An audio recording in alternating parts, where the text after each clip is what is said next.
Abram and Sarai didn't happen. You want proof? I think we have it in the Bible. Well, I don't call the Bible proof. There are things in here that I know and I understand and that I see, and that's what I'm going to go after. My name is Dan Paulson, and I take a metaphorical look at understanding material from antiquity, and the Bible is no exception. I posted videos recently on how you interpret Abram and Sarai's story in the psyche to make it something that is a description of how we came about in life, that it becomes a guru type of story. It is not a literal story. It is a metaphorical story. It is an allegorical story that we are supposed to understand. You go and just go to YouTube and type in Abram and Sarai and see what comes up. There are all kinds of places and people that are trying to understand or describe what happened and why and whether or not the sex really maybe happened or not or something or other.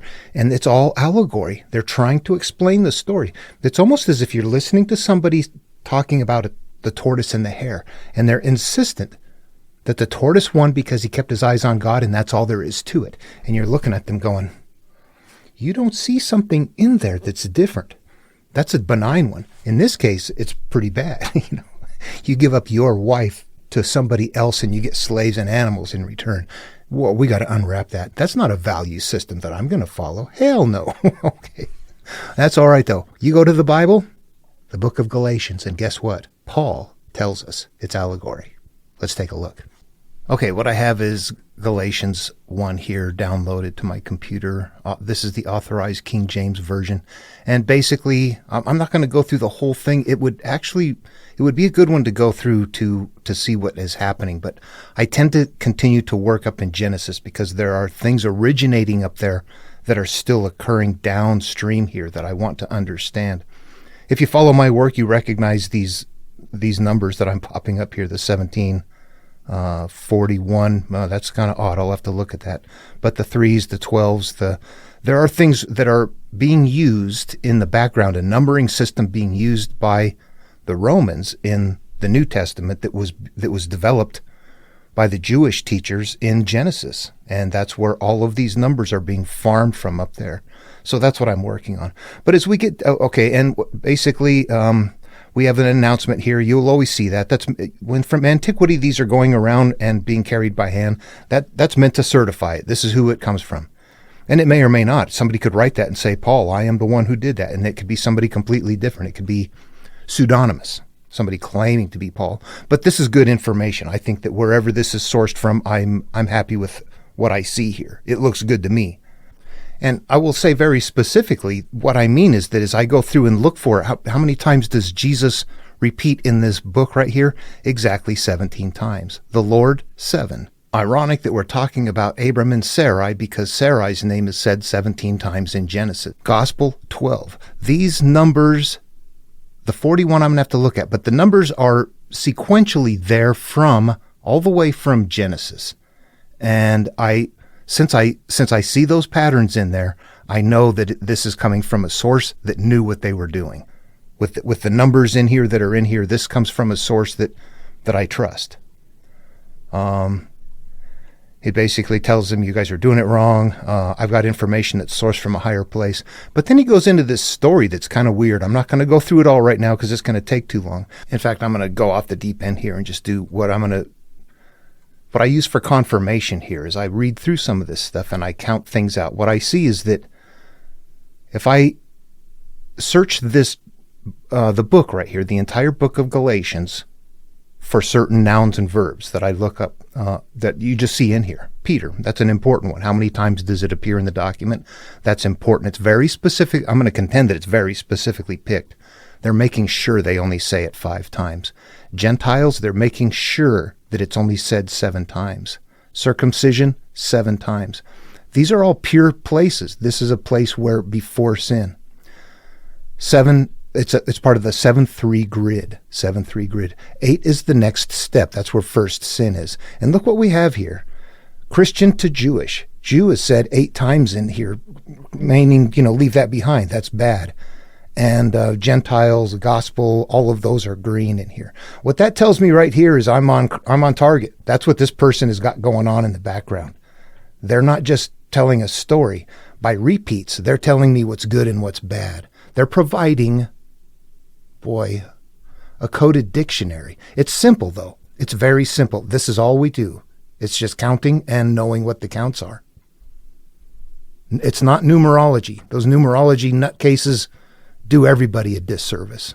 As we get down to here, though, when we get into right at the end of chapter 4, and it's a very short book, I'm just going to read this part. Tell me, you that desire to be under the law, do you not hear the law? For it is written that Abraham had 2 sons, one by a bondmaid and the other by a free woman.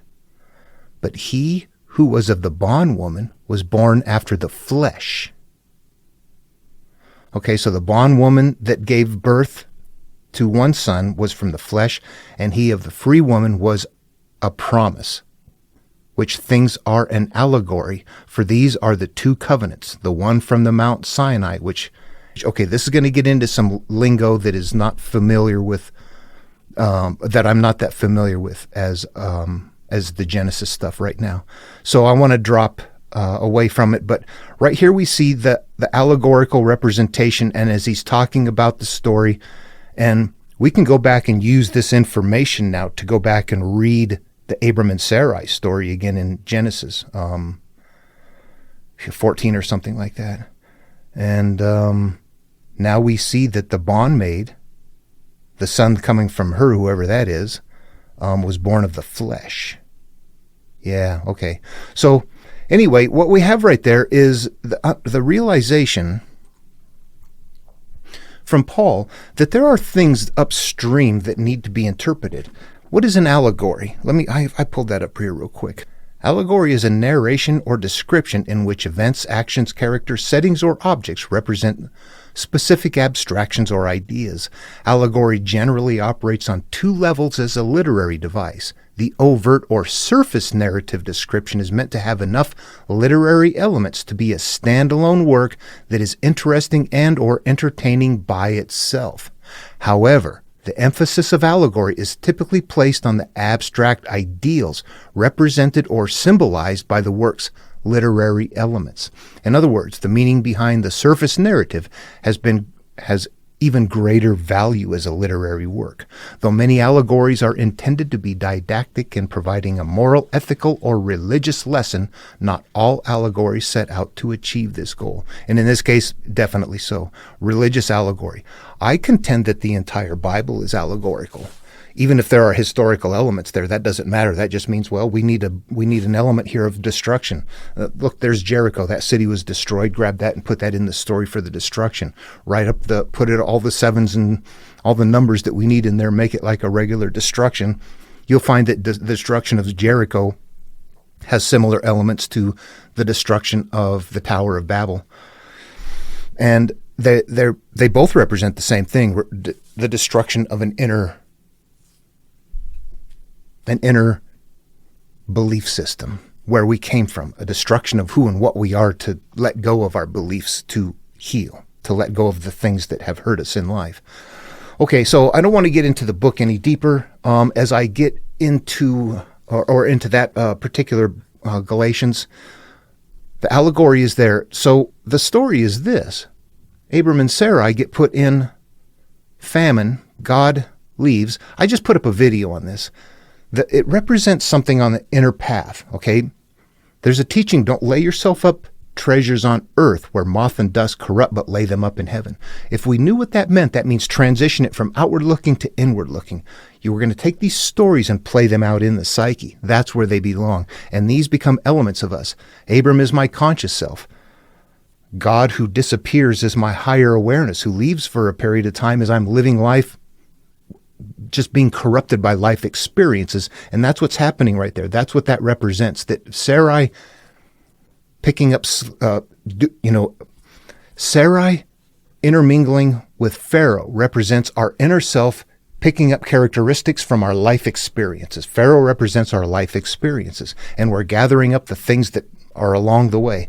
Then the stage moves on. As our life moves, the past kicks us off. Pharaoh tells us to go. This represents a stage of leaving the past behind and moving on. So the story becomes something that is mentally interactive, telling us a path of how we came about. We treat it like our guru. Suddenly people don't like that. But if you treat it that way, you're going to find out this is a Buddha path too. It's a path to inner peace. Okay, I just wanted to say that. Finding that Paul reference right there was perfect. It's like, yep, there you go. When people are trying to explain that story to you, know that we're being told downstream in the New Testament that you need to interpret that stuff. It's allegorical. I don't think that's a slip. I think that's intentional for us to find things in there. Paul's got a few things in here that guide us back to Enoch, or to confess to one another, to talk out our issues for healing. Yeah. Okay, this is that section. I reworked it where Paul is telling us that it's allegorical, and he goes on to provide some more information. What I've done is I've done some of my characteristic work here where I've just put green. That's the 7-3 grid, all the numbers that come from the analog and combine variations. We didn't gather a 32, but a 30 is a number and a 2 is a number. So combined, those are good. And what I've done here, you can see that flesh, 18, is bad. Bondage, 6. Children are bad. Why are children bad? Remember, this is spiritual, not about the physical world. This isn't about your wonderful kids or your wonderful, beautiful children. This is about the offspring that we harbor inside that are not good. They can be called the same thing as judgments or agreements in other material. These are children are a result in the psyche. Children are a result of what happens? We have pain in childbirth early on. Children are the offspring that come from judgments. So that's why they're bad. Bondwoman, bad. Children, bad, bad, bad, bad. Good, free woman, son, spirit, Jerusalem, Sinai. You can see without analysis that there is nevertheless an alignment of things that you look at and go, that is absolutely consistent with all of the other Abrahamic material. If you go do that, you will find that same sort of process happening. It is not an accident. It is so ensconced in there that it's mind-boggling. But we can't see it. Why? Because we don't have it memorized and people don't think about it. People with a PhD in religious studies, do you know this? No. This takes something different. This is something that you don't get taught. This is something you find by looking on your own. But once you find it, you can point it out. Let me throw out a quick confirmation for you to look at here. You see, as I pull up my analog pile from Genesis, that I've got 3, 7, and a 12 there. Do you see those? Actually, there's more. You see the 17 as well. We're going to cover all those. I'm going to pull up King James Version of Matthew 1 and take a look at a couple of things. I'm going to take a look at the name David. David is said 17 times. Abraham comes up there.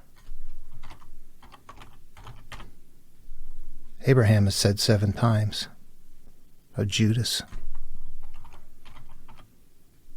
8. Ooh, Judas is bad, isn't it? You see how that's working? Okay. 3, 7, and 12, I said. How many times does 3 show up in the book of Matthew? 3 is said 12 times. What about 7? 7 is spread out 12 times. 12. 12 times. Do you see that? Anyway, so there it is. I'm going to continue my work in Genesis just because it helps explain what's going on down here. They're maintaining a process.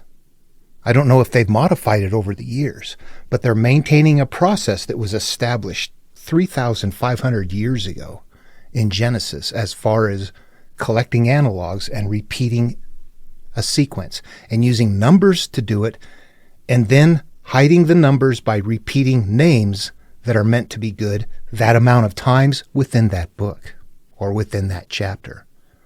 It gets really thick. You can see it, but you can also see that it is completely mentally accessible. You can If you had it memorized and you could think through it, everything that I'm talking about here, we would have access to if in our minds. Think of your hobbies, what you do for very complex things that at first you didn't know much about it. Now you know parts and sizes and all kinds of things. That would be the same thing here. It's not enough to know the story.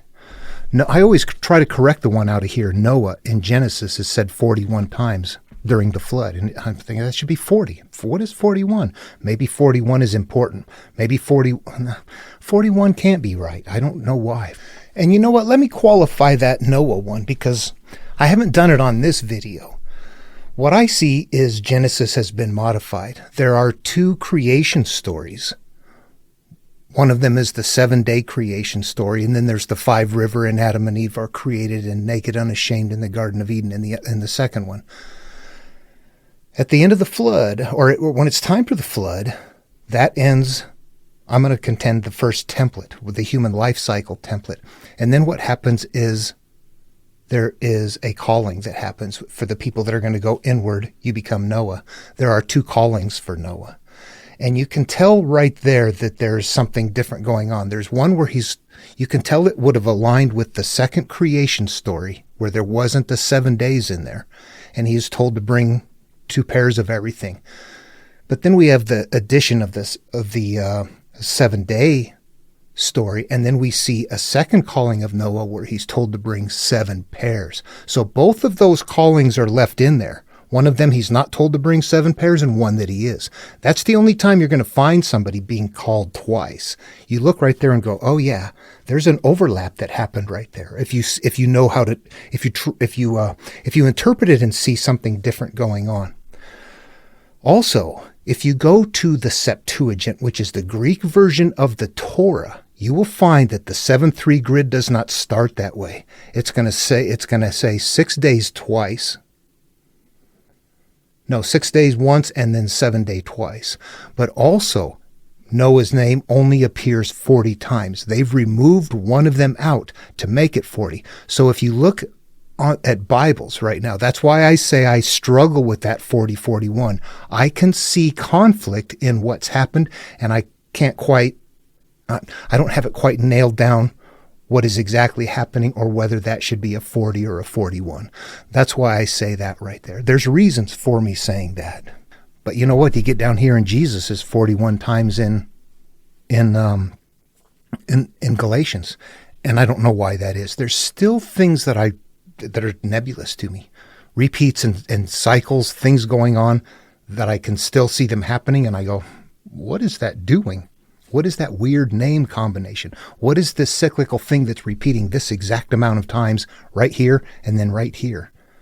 What are these number sequences? All of those require analysis, and that's what's happening. But it eventually reveals itself. You can kind of start seeing what it is, but you understand that it's something that it's accessible in the story itself. All the pieces and parts are right inside the story. Then you have to know what to do with it. All right. See you next video.